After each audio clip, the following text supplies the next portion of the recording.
আজ সকালে আমার মেয়ে চেয়ারে বসে টক দই খাচ্ছিল চিনি দিয়ে, এমন সময় হনুমান এলো।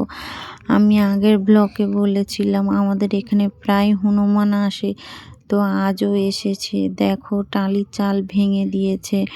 আর জানি না কার বাড়ি থেকে ডিব্বা করে ছোলা ভাজা নিয়ে এসে বসে বসে খাচ্ছে।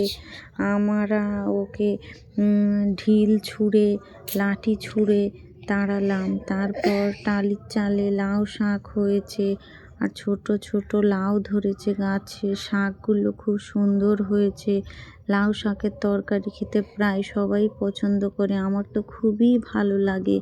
তাই লাউ শাক কাটা হচ্ছে, আর এদিকে শাক বাছা হচ্ছে, রান্না হবে। আর ও তো টালির চাল থেকে নামতেই পারছে না, প্রচুর ভয় করছে, কারণ কোনো দিনও ও টালির চালে ওঠে না।